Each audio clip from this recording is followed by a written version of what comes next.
Hingað kominn Sverrir Agnarsson. Sverrir, það best að gera grein fyrir þér að þú hefur verið mikið í Mið-Austurlöndum, Norður-Afríku, víðar og varst einu sinni í starfsmaður, eins og ég kynntið, starfsmaður landbúnaðarráðuneytisins í Líbíu. Jú. En eins og aðrir spiltir ríkisstarfsmenn þá kom ég sjaldan í vinnuna til þess að þrísvar. Því þetta var nú eiginlega bara svona, þetta var gert sko vegna þess að ég var á leiðinni og ætlaði mér að fara í skólalega arabísku. Þá var þetta besta að það sundur þessi leiði fyrir mér. Ég hef mig sem sauðfjárræktarráðuneyti að ég hef verið í sveit. Og svo fór ég í skóla, bara barnaskóla, 9 ára bekk. Í Líbíu? Já. Og lærið arabísku? Lærið arabísku. Ég kom oft í ráðuneyti, svo var þetta heimsókn og góði vinur minn var ráðuneytisstjóri þar. Og svo kynntist ég vel ríkisstjóranum þarna í Cyrenaica. Og þú dvaldir þarna í dálítið langan tíma? Já, rúmt ár. Rúmt ár. Og þú hitti Gaddafi? Ég hitti Gaddafi tvisvar í svona móttökum. Já, þannig þú séð hann svona... Já, hann var stressaður. Já, en sko, þetta nú bara formála því að við erum að horfa upp á mjög dramatíska atburði í Líbíu og þetta náttúrulega sprettur ekki alveg upp úr engu og það kannski þessi persóna Gaddafi, þetta forvitnileg persóna. Hann nær þarna völdum í byltingu á sínum tíma. Jú, og það nú þetta sem oft sko málið þarna í Norður-Afríku og Mið-Austurlöndum, það það þessi sem taka oftast við svo spilltu stjórnkerfi að þeir eru fljótir að verða eins. Það lagast aldrei neitt. Kóngurinn undan var ágætis maður, hann var súfí, svona dulspekingur, Sanussi-reglunni, ég fór nú stundum þangað og mjög skemmtilega samkomur. En hann aftur á móti hann kóngur 51 eftir mikla nýlendukún Ítala. Ítalar voru náttúrulega seint á ferðinni í sinni nýlendustarfsemi, tóku Líbíu held ég fyrst 1911. En svo þegar Mussolini kemst til valda upp úr 22-23, þá fyrst versnar ástandið, því hann hafði svona drauma að hann ætlaði að byggja ríki í Ítölju gegnum Líbíu og alveg niður til Abissíníu. Ég held að það hafi verið einhver tengsl við einhvern katólskt fólk í Abissíníu, sem kristnir, niður í Eþíópíu og það Koftana og það sem hann gerir í Líbíu, þetta voru náttúrulega mest bedúinar þá og alltaf borgar, arabarnir kannski borgunum, bedúinir, berbarnir, að þeir lentu mjög í liði því hann það var öllum breytt í vínegrur og það var allt tekið af þeim og svo byrjar þeir að berjast og það frægur uppreisnarleiðtogi Omar Mukhtar. Hann gerð frægum kvikmyndum sem Antoni Quinn lék, sem var gamall maður sem gammalsaldri hóf uppreisn. Hún var bara niður af þvílíkri hörku að það sem Gaddafi gerir núna bara barnaleikur. Þá var múrað upp í vatnsból. Þannig að allir flyttu niður strandar sem voru settið bara í concentration eða hvað það heitir, útrýmingabúðir og helmingurna sem voru ekki dóu úr hungri. Og það talið að helmingur af bedúína þjóðinni í Líbíu hafi farist þessi ár. Og þetta var á tíma Mussolini, og þetta veit alltaf enginn neitt um þetta? Það hefur lítið talað um þetta, þannig að Mussolini breytti með þessar tímatalinu, þannig að árið 1 og 2 og 3 eftir Mussolini. En segðu mér, og Gaddafi kemst þarna til valda á sínum tíma í uppreisn sem svona hann hefur eitthvað auðvelt fyrir hann að ná völdum. Jú, kóngurinn verður svona, hann verður svona sambland af einhvern svona gömlum bedúinasík og kóngi. Þetta svona minnir mig dálítið á konungs, réttindi danska konungs í Íslandi þegar hann gat vetóað, hann valdi helminginn af þingmönnunum og það var allt svona. Svo og 51, þá er Líbía fátækt. Þeir fá peninga fyrir að veita bandarækjamönnum og eilendingum herstöðar. Og það er eiginlega eina tekjulind. Svo allt í 1959 þá finnast þess olíulindur og þá breytist náttúrulega allt. Og þá er gamli kallinn orðinn bara gamall og senil og það er bara yngra fólk tekið við að hann fylgir ekki með neina, hann er bara sem Guð. Hann er engan á þessa heims málum og þarna grassar það gífurleg spilling. Og þegar ég kem til Líbíu og Gaddafi nýkominn við og þessi bylting sem ég hef aldrei skilað hann almennilega. Þetta var bylting, maður heldur svona styrjöld eða barátta, eitthvað tekið yfir. Nei, þeir gengu bara á bar í Trípólí með byssur, hann og einhver tónlistsforingjar og skutu niður viskíflöskur. Það var eiginlega fólkið í því. Og voru þá komnir til valda? Já, voru bara komnir til valda og tók bara völd. Auðvitað hljóta Ítali sem höfðu þarna mikil ítök og Bandaríkjamenn og Bretar hafa samþykkt þetta einhvern veginn. Lítur hafa verið, maður gerir ekki ráð fyrir að pólitík gerist svona og skjóti bara niður viskíflöskur. Það er eiginlega, mann finnst það eiginlega of einfalt. En þarna ég mani það var löng réttarhöld í Líbíu þegar yfir fyrrverandi starfsmönnum kóngsins, unga menn. Og þá komst ég því til samtölum mínu við ríkisstjóra sem ég þekkti þarna að það var sem hann útskýrði fyrir mér. Þeir voru flýtuð fullt olíu og söfnuðu peningum bankareikningum í Frakklandi, Ítalíu, Bandaríkjunum, Bretlandi en þeir ekki geta notað þetta, þeir máttu ekki kaupa það sem þeir vildu, þeir máttu alveg kaupa hergögn. Þannig til þess að stela peningum þá voru þeir að kaupa jafnvel Miras-þotur frá Frakkland og selja svo bara til Súdan eða eitthvað skilur svo pening. En svo sko það má nú segja sko að Gaddafi á fyrstu árum sínum þá gerur hann ísa hluti sem þetta var ótrúlega, hann byggði spítala og hús og mínir nágrannar voru betjunir sem voru bara nýfluttir inn í blokkir eða raðhús og náttúrulega með í húsdýrin þeir var alltaf skrítið þetta var svona júgóslavískar byggingafyrirtæki sem byggði þetta og það var bara byggt eftir evrópskum stöðlum en svo komu betjunir inn, þeir komu geitur og kindur og hænsn og beljur jafnvel, þetta var allt bara fyrir utan og kindur á svölunum með einhvers konar saladræktun í baðkörunum og við vorum mest fram á gangi að elda te í prímusum. Og svo kom maður kannski keyrandi í eyðimörk þar sem maður sá úlfaldalestir og maður kom bara eftir í Jesú tíma eða kom bara biblíusögur skona. Svo allt bara raðhús og bara beduínar.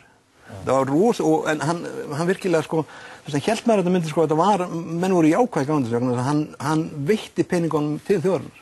Og það var náttúrulega fór líka peningar í sko stórkostlega ræktun á eyðimörkinni og já, og það þetta með sko það sem vandamál Líbíu náttúrulega þetta sem kallað curse of resource eða hvað heitir það, paradox of plenty. Það þegar þú ert með svona eitt resource 60% af þjóðarframleiðslunni kemur frá olíu sem þýðir það að þú þarft ekki að gera neitt. Og það er ekki atvinna. Nei, og svo þú þarft heldur ekki að skattleggja fólk og ef þú þarft ekki að skattleggja fólk þá gerir fólki enga kröfur stjórnsýslu. Leiður skattleysku fólk, þá fer það að fá kröfur stjórnsýslu. Og og þessi ræktun þetta þannig ráðuneyti, sko, ég fór nú það niður til Kúfa, þetta rosalega flott að sjá þetta flugur, mér finnst það geimfar að sjá það líka, þetta bara eitt af svona kínverski múrin og líbísku, þeir eru kílómetri þvermál, rosalega grænt, og svo eru sumstaðar beljur og beit og sumstaðar ræktur, en þetta kostar, þetta er bara rugl, og það vita það allir. Já. En þetta svona eitthvað sem já, ég held að þetta sé mest bara til sýnis að glæðja geimfarinn eða eitthvað. En svo náttúrulega líður tíminn og Gaddafi verður náttúrulega sko svona ógnabíldur á Vesturlöndum vegna stuðnings við hryðjuverkamenn og svona slíkt og svo náttúrulega núna komin upp þessi stóra upplýst gegn honum og maður velti fyrir sér, ég menna maðurinn kannski bara orðinn geggjaður? Sko þetta var strax að bera á þessu. Ég fór vegna þess að ég var þarna, sístum var ég fór í skólalega arabísku, þarna voru vinir mínir margir. Ég sá sem flestir skólafélagar mínu voru frá Tjad og Níger og Mali, lönd sem hann var svona ráðast inn í seinna. Hann var svona bara að mennta ímamana og bara að mennta klerkana, bara að mennta þá sem áttu að ráða í þessu löndum seinna til þess að fá áhrif. Hann alltaf verið þess að pan-Afrikan, meira en pan-Arab, hann verið meira pan-Arabi. Hann verið að reyna að skipuleggja 1 milljón manna her lengi. Og þá voru skólafélagamenn sem fóru einhvern veginn til Trípólí til að hlusta á fyrirlestur hjá honum og það var rosalega flott umræður og dót og svo var beðið að fá tillögur frá þeim betrumbætur. Tveir kom aldrei tilbaka.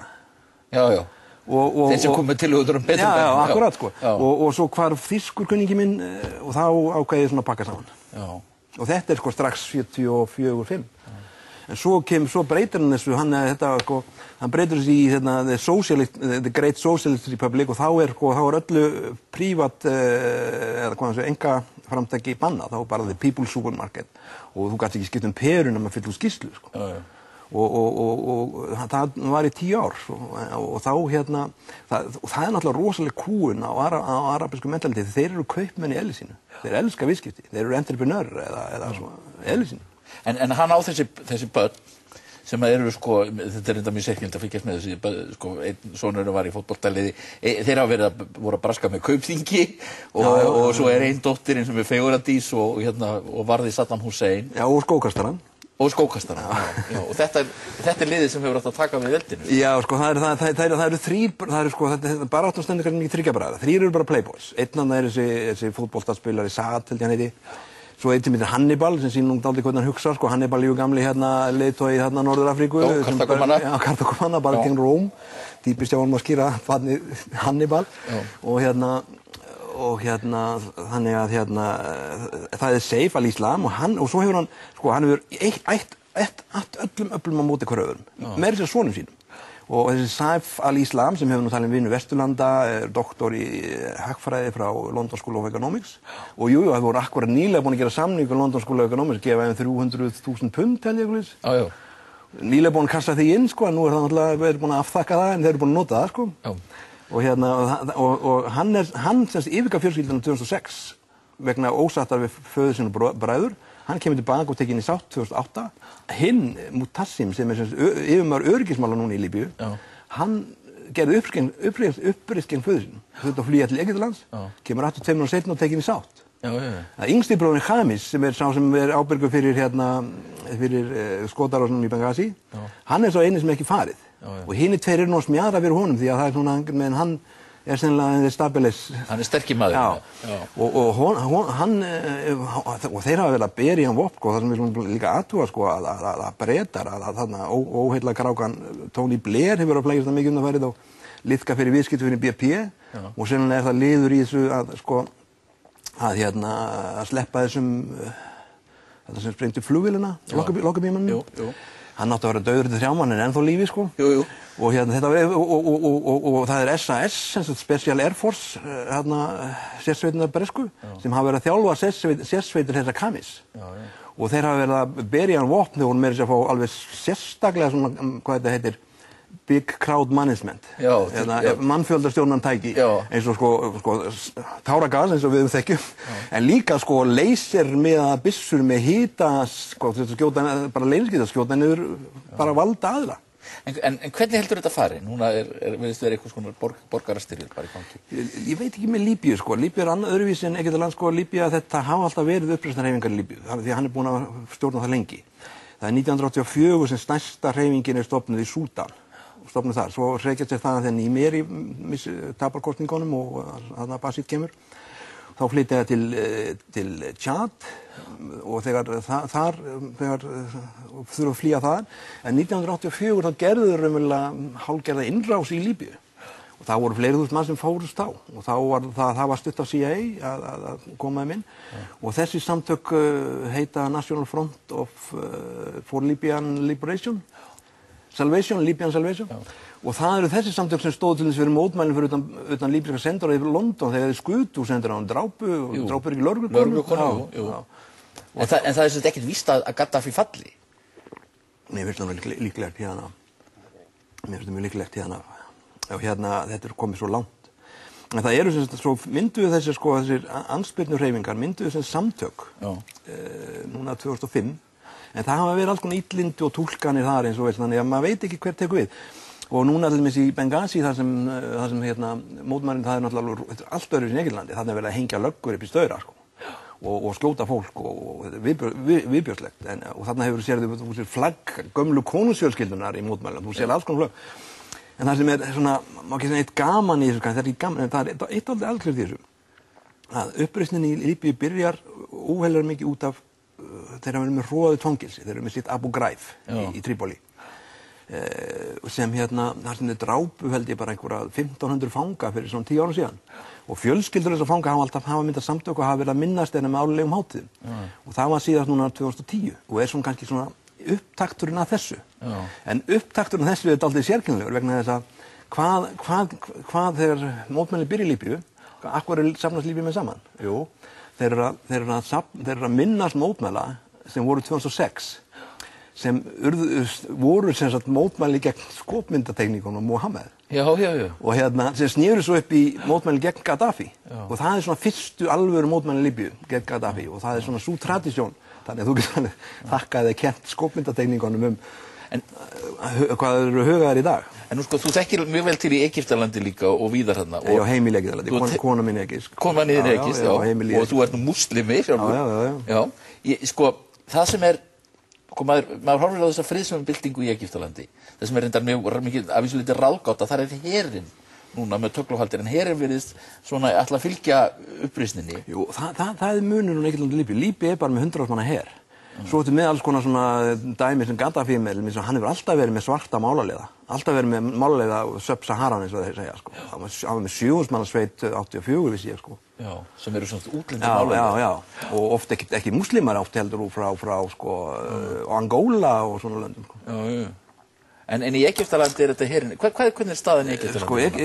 Egypski herinn móralskur, þeir eru að mínum mati litlir hermenn, tapa allt á mörgum styrjöldum, en þeir eru ég veit ekki, þeir eru náttúrulega með $2 milljarðar á ári í styrk frá Bandaríkjamönnum, örugglega leiðir til einhverjar spillingar, og ég held að þetta hafi gerst þannig að það Mubarak átti ekki að fara. Bandaríkjamenn studdu hann alveg í rauðan dauðan. Clinton segir, hvað var fyrsta sem Hillary Clinton sagði? It's our assessment that the Egyptian government is stable. Já. Og og svo átti að láta Mubarak fara og Umar Suleiman taka við, svo átti herinn taka við. Já. Og og það sko það sem gerist þegar þú manst eftir að Mubarak segist ekki alla fara. Það var 15. kvöldi. Já. 10. Hann fer svo 11. Og þá þessi menn fatt ekki alveg vegna þess að kirkjusókn lítil á Íslandi en moskusókn mikið líka þarna. Þannig það eru næstum 50, 60, 70% af karlmönnum í Kaíró fara í moskur á föstudegi. Og þegar þeir koma út þá eru þeir milljónir. Sem kom út úr föstudagsbænum. Já. Og sérstaklega mikið þennan föstudag. Hann var skýrður, ég man ekki hvað hann skýrður, New Beginning eða eitthvað, eða End, eða hann var skýrt föstudagann allavega. Og þá sko held ég að það var bara herinn og allir hafi séð, sko, mögulega ætlaði herinn styðja Mubarak. Því Mubarak var búinn að segja að Bandaríkjamenn draga úr styrknum til ætlaði Sádir að koma inn með sömu peninga. Þannig að ég held að Mubarak myndi þróskast og myndi beita hernum. En það ekki hægt að beita hernum á 10 milljón manns. Það erfitt. Já. Því að þú sást þess að hvernig það var haus við haus í kringum allar stjórnarmenningar. Það voru allir Kairóbúar í mótmælunum. En nú erum við að sjá, hvað gerist, hvernig breiðist þetta með Palestínu? Ég held að þetta breiðist út á Vesturbakkann.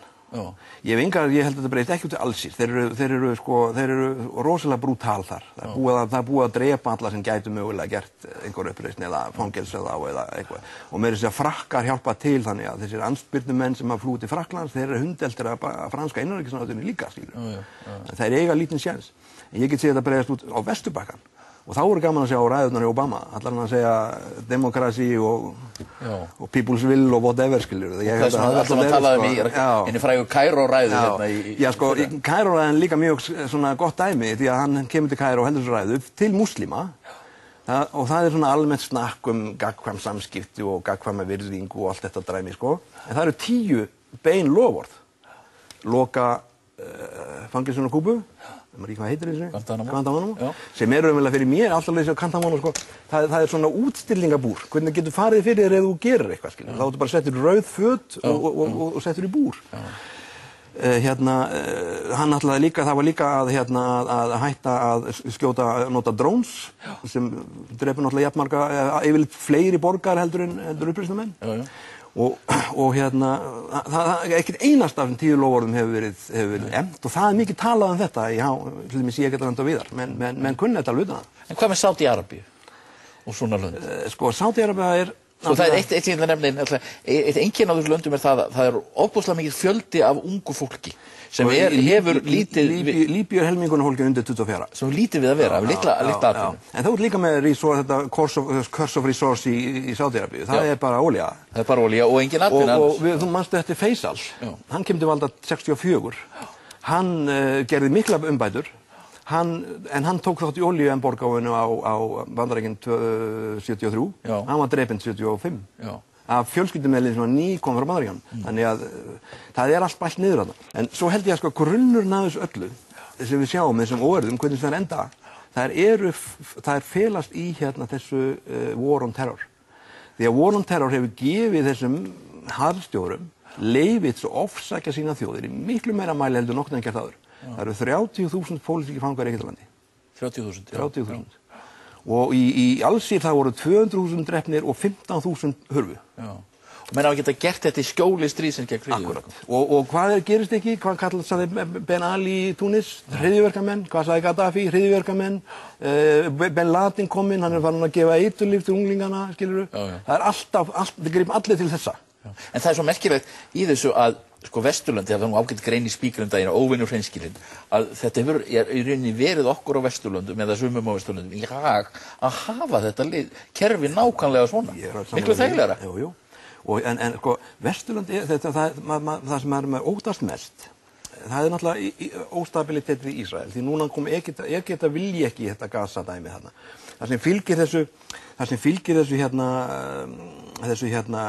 yfirtökunni núna, herinn segist jú alltaf heiðra Camp David, og ekki að það rugla, en Camp David gengur miklu lengur heldur nokkuð en Ísrael Egyptar hafa gert. Camp David samkvæmt gerir ráð fyrir því að Egyptar skili herteknisvæðan. Þannig að Ísraelsmenn skili eftir já. Og svo er þessu rosalega bara þannig að þó að Egyptar heimtuðu bara Camp David í staði Camp David þá er það miklu meira Ísraelsmenn á nokkuð gert miklu meira, því þeir hafa ekki þurft að fylgja því þeir áttu að skila meira í Jerúsalem sko. Sko, það er þessi misskilning manstu þetta Jimmy Carter hann sagði the Shah of Iran the island of stability Bob Dole sem var fulltrúi Bandaríkjastjórnar rétt á Saddam Hussein fór inn til Hussein þeir leita á $300 milljónir bara vikunni áður hann fikk allt umfram kortframleiðslu Bandaríkjanna frítt hann var þeirra besti vinur og he is the only stabilization factor in the area viðgáðan ræðist inn í Kuwait og hvað segir Hillary Clinton our assessment þeir mískil og manstu eftir neokon kenningunum Domino þeir ætluðu að ráðast inn í Afganistan Írak og svo átti bara alltaf hrynja og ný Austurlönd Miðausturlönd sprett upp demokratísk en hvað gerist? Það eru þeirra vinir sem falla það eru hinir sem rísa upp og gerir byltingu og krefst lýðræðis. Þakka þér fyrir gaman að fá þig í þáttinn þetta er búið í dag, takk fyrir að horfa á okkur